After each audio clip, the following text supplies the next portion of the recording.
Welcome to today's webinar. Topic today is most frequently asked questions answered by Dlubal support team. Our regularly webinar that Markus Baumgarte and I present every 4 or 5 weeks. My name is Andreas Hörold. I'm responsible for marketing and public relations in the company Dlubal Software, for instance, the Dlubal website, German and English webinars, newsletters, and so on. I will be the presenter today. Yeah, hello, my name is Markus Baumgarte. I am responsible for customer support and frequently asked questions on our website. And today I will help Andreas to answer your questions during this webinar. Okay, thank you for your introduction. Then we can switch off our webcams so that the attendees can see the full screen. For the attendees who participate the first time in the Dlubal webinar, you can show or hide the control panel on the right side of your screen. And if you show it, you can enter a question here and Markus will answer you. If you don't get an answer during the webinar, because there are too many, you will get an email afterwards. The other way is to watch the entire webinar and then email your questions to info@dlubal.com. Okay, then we start with the first model and the first question. The first question is, I have created some cross sections in our section. Why is a message shown telling me that the cross sections are invalid when running the design in RSTAB and RFEM? Now you can see I run the design, the steel design, and got an error message for the design is not possible to do due to invalid section shape for design. Let's double click on the beam and you can see the cross section here. That's the R section cross section. I go in R section that you can see the cross section. Yeah, that's an U with a plate on the right side. And I created that cross section in R section and imported it in to RFEM 6, but I don't define any elements. But elements, currently it's absolutely required that elements must be available to classify a cross section or parts of a cross section. Yeah, and when you import, for example, cross section from the library, the elements are automatically there usually. But for such a self-created cross section, you have to define the elements. How to do that? On the top, you can see in the menu, new element. I use a single element. And then I define the first element here with a thickness of 3 millimeters. Okay. Then the next one, that's the web, and that's 4 millimeters thick. Okay, then 3 millimeters. Okay, so, and the last one, 3 millimeters. Okay, no, that was wrong. That is 4 millimeters. We can delete it. That's no problem. Okay, and again, the element 4 millimeters.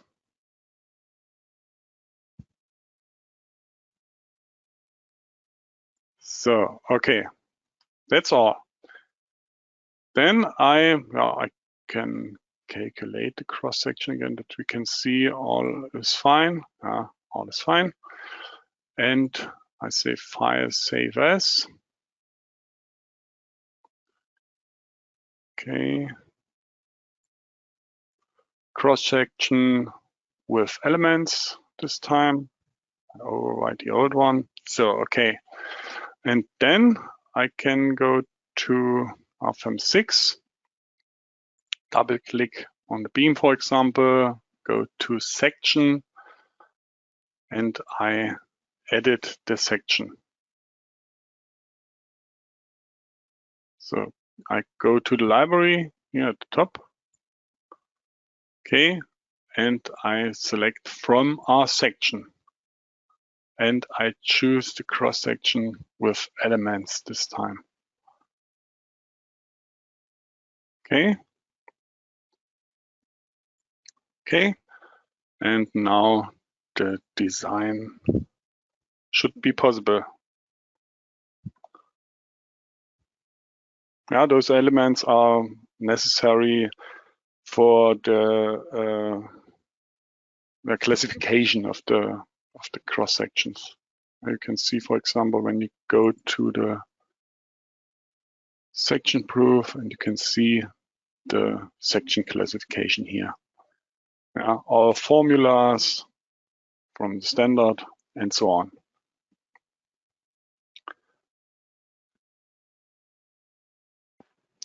So I turn to the next model and the next question.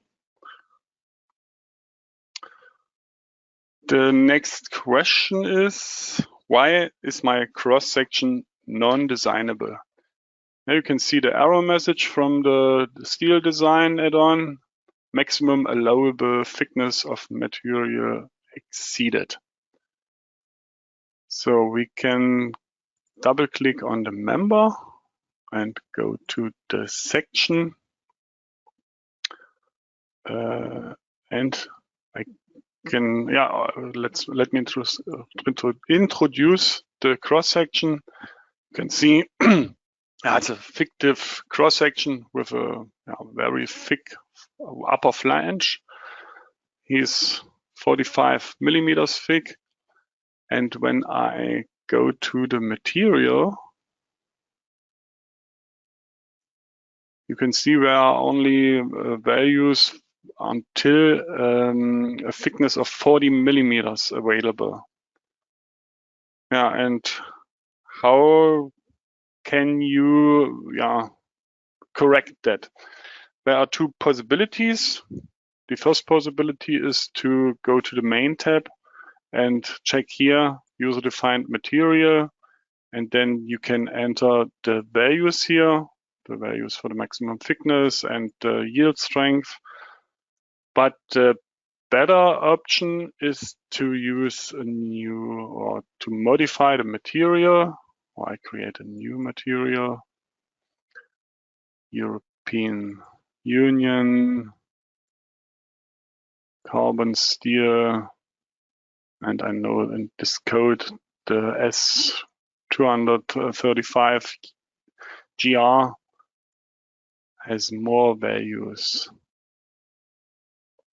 Now you can see the different thicknesses, 40 millimeters, then 100 as maximum thickness, and you can see the decreased yield strength. Okay, I select this material. Okay, and then the calculation or the design should be run. Okay, now it's okay. We corrected this. Yeah, it happens often that the users choose not wrong material, but a material that's not valid for thicker flanges or thicker members or parts of members. Okay, then we turn to the next model and the next question. Yeah, a simple slab. And the question is it possible to calculate the spring of a column for a nodal support by the program without modeling the column? If we show the results, you can see through the RFEM calculation there are singularities. We have got, for example, columns under the slab, and we defined only nodal support. So let me double click on the nodal support, on one nodal support to modify it. I create a new nodal support. And there are this option available, stiffness via fixtures column. And if I go to the table, this fictional column is recommended for point supports of 2D systems. Here you can determine the support spring constants. You can see them here from the parameters of the column that is not represented. So let me go through the single options. You have different options for the model support. I come back to that later.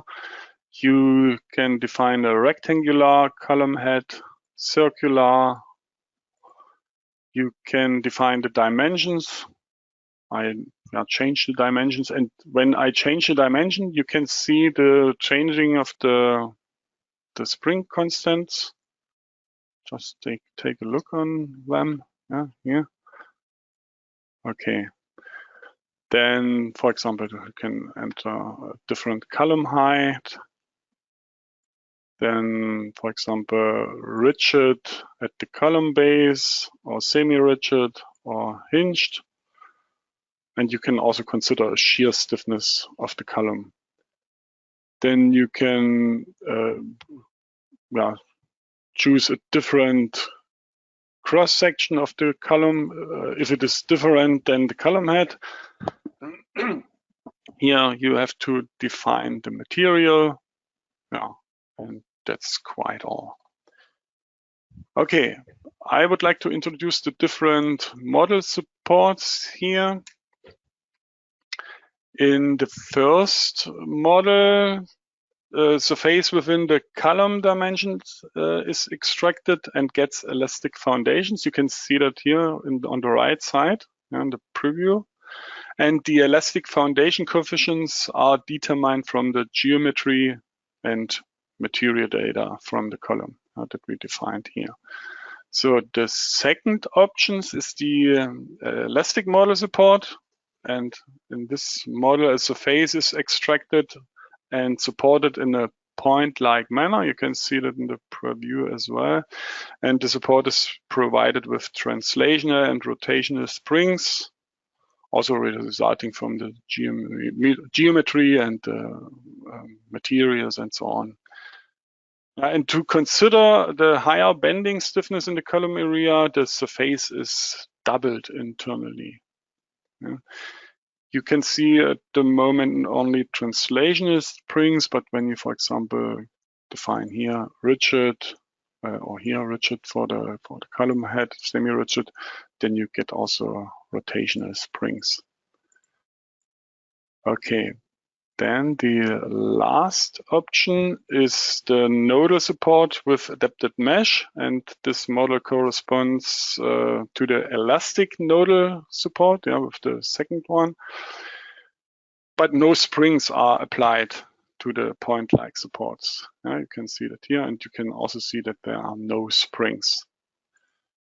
We choose the first option, okay, and we need to calculate all again.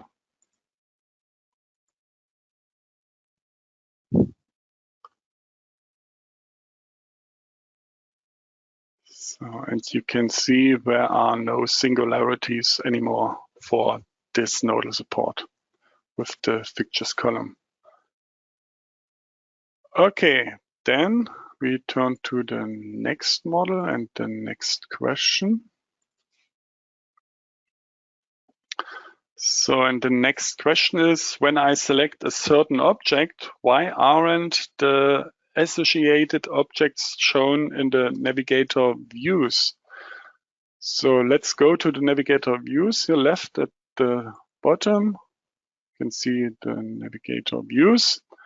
So, and if I activate a view, for example, for the surfaces, there's only one surface, and you can see the surface is displayed and selected, but no lines, no nodes, and so on. No loads and no nodes. Yeah, loads and nodes. And how can you avoid it? Here left at the bottom, there are the 9 buttons. And on the right, you can activate or deactivate the ignore related objects function. And if I deactivate it, then you can see also the lines and nodes and the load that belongs to the surface. And if the function is activated, associated nodes and lines are hidden, as you could see. Okay, those are the different options. Yeah, a quite hidden button. Okay, that should be all to this model and this question. Turn to the next question. The next question is, when designing steel structures, I get a message that bending about the z-axis is not applicable for the general method. What can I do to still perform a stability analysis? So let's do that on an example. I would like to design this member or the set of member. I select only this member and use a visibility by selected objects. So, and I would like to design this member or the set of member. I double click on the set of member. So design type, I select this design type, boundary conditions. So, and I define the nodal supports.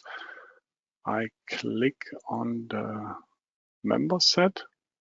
So, and the program recognize the intermediate nodes. And I would like to consider also a support in the horizontal direction through the coupling members. Okay, so you can see the supports. Okay, and we can run the steel design objects to design only this member set. This is member set 7. Okay, let's run the calculation.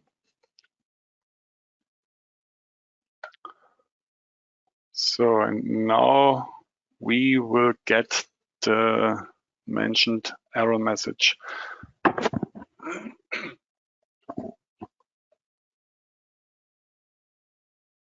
So the message is general method according to Eurocode 3. 6.3.4 is not applicable for bending about z-axis. The reason for that warning is that the member set is designed according to the general method. However, this method is only allowed for loading applied in the load bearing plane, that is without transverse bending moments. And that's why the warning appears. There are different possibilities to avoid that. One possibility is to use the torsional warping add-on. And with this add-on, you could perform a stability design according to second order analysis as a cross-section design. But there are also, in that case here, possibilities to avoid the using of torsional warping add-on. You can do that also with the steel design of add-on. So, and as an alternative, you can activate the transverse bending in the ultimate configuration. I open the navigator data, scroll a little bit, and then under steel design, you can see here the ultimate configuration. I double click on it. So, and if you are sure that you can ignore the M set, then you can increase that value here. That would be a possibility. So another possibility is under the stability, the stability table, and you can check the extension methods and then the adapted method. And this enables double banding. So those are two possibilities. And another possibility is to, I go in the member editor again, and I change the design type from the general method to the equivalent member method. That's why I have to define effective lengths here. So nodal supports, I can read the intermediate nodes again, and then I can check the Z direction and U direction as support. So, okay. So you can see the supports. Okay. With supports in that direction, as in a global Z direction through the columns, and in horizontal direction through the coupling members. I run the steel design again.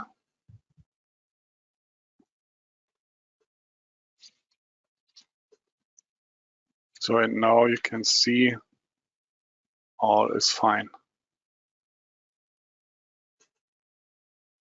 Okay. So we stay in the model, in the same model, but we turn to the last question for today. How can I create as quickly as possible a rigid connection for a ridge with an end plate using the steel joints add-on? Yeah, at first you have to activate the steel joints add-on here left at the top. And under add-ons, you have to check the steel joints add-on. And then we go to the design situations. Yeah, the steel joints add-on is automatically checked on for the design. Okay. So, and under types for steel joints, you can double click here, for example, then assign a node. Okay, that node, for example, you can also check on or select more nodes. In our case, the coupling members are not from interest. We deactivate them. I go in the members. At least one member end must be supported. And material section, we don't change that. So, and under components, we would like to create two end plates here. You can do that with the components. There are different components, and you can see the plate-to-plate component here. So we have to do some modifications, but I delete that. I would like to show you also the other possibility with the library, the component library. There are much more connections also for rigid. On the left side, you can see the rigid components with haunches and so on. for beam to continuous column and so on. Then the pinned connections, beam to beam, such components. Then the trusses,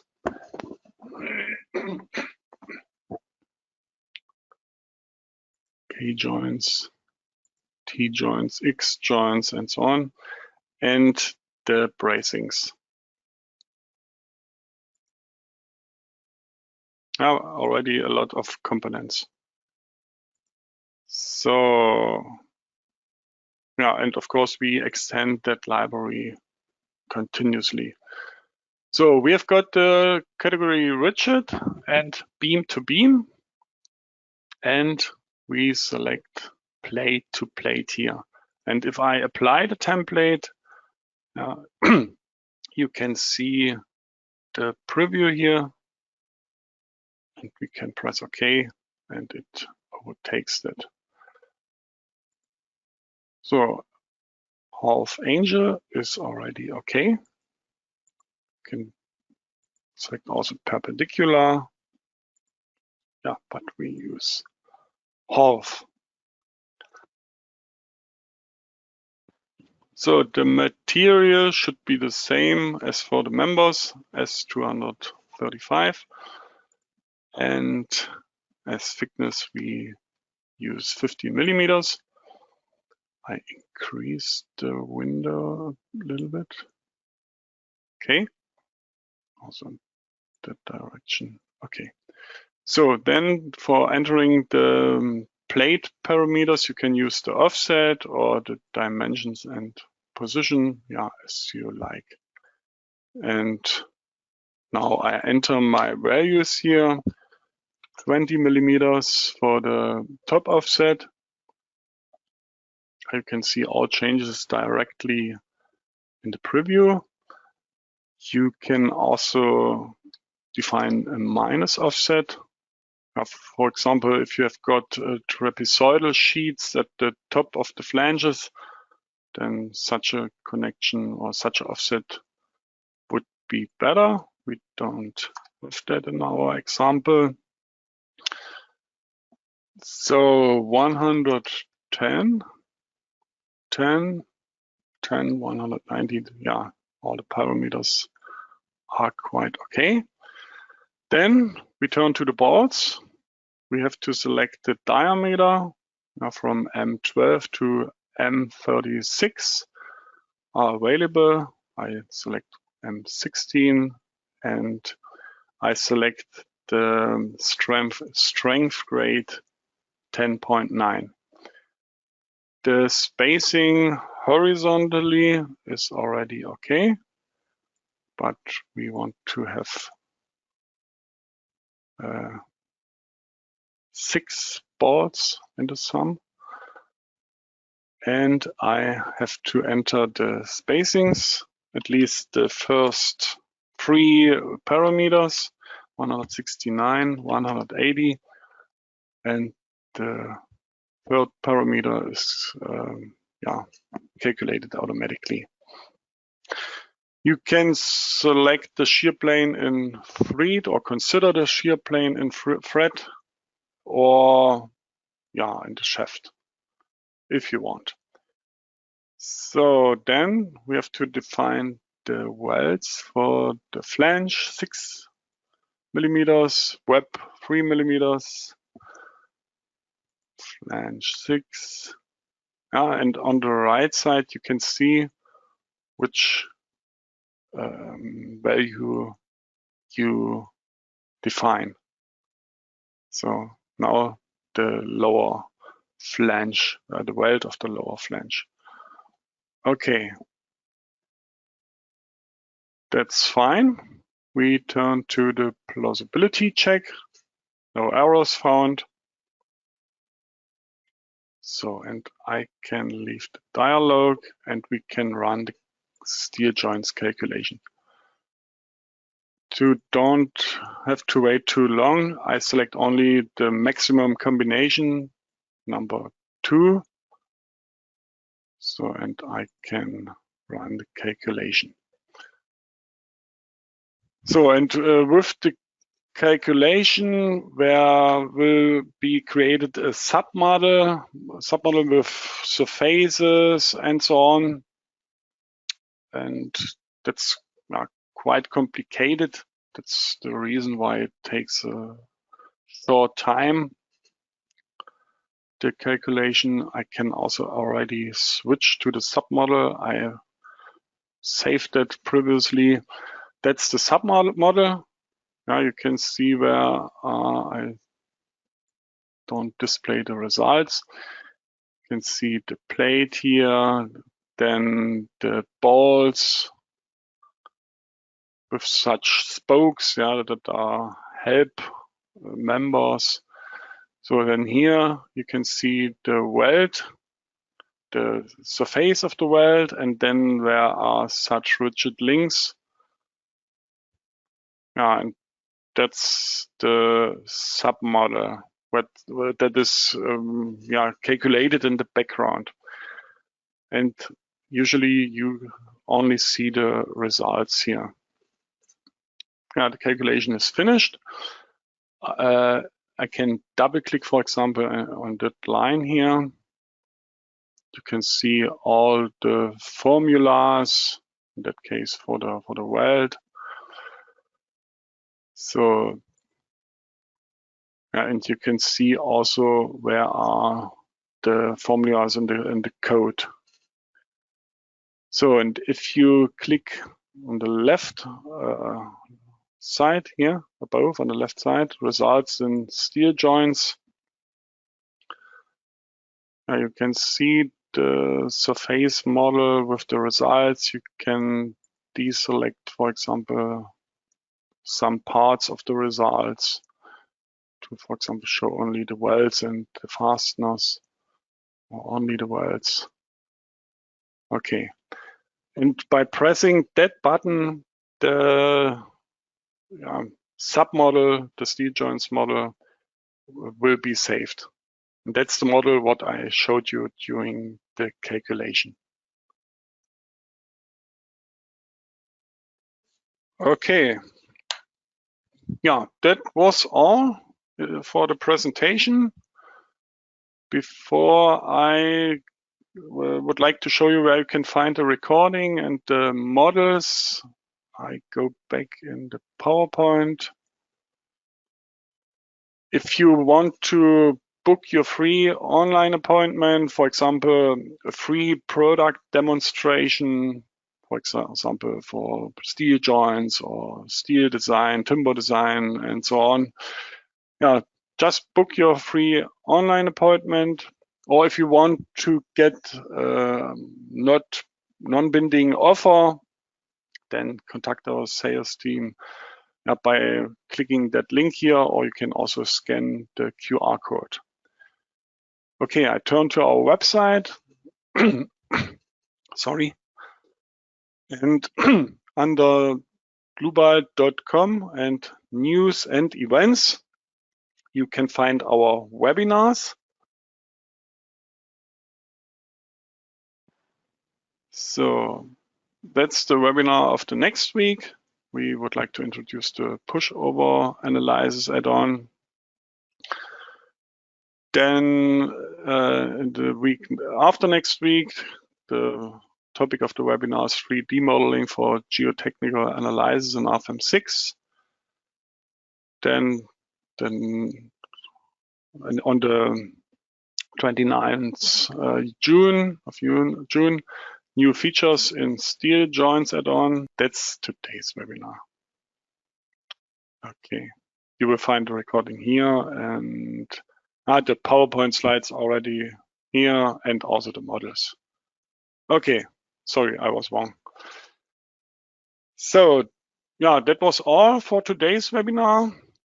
Maybe a last hint: when you leave the webinar, there is a small survey. It takes you only 1 minute, I think. You can score the webinar. Would be very nice if you can do that. Just note that the worst score is 1 and the best score is 5. You can enter wishes for future webinars and so on, but you can leave that field also empty. Just enter any sign. in the dialogue there. Okay, thank you for your attention. Thanks to Markus Baumgartel for answering your questions. I wish all a nice weekend, nice rest of the day. Maybe we meet each other in a future webinar. Bye-bye.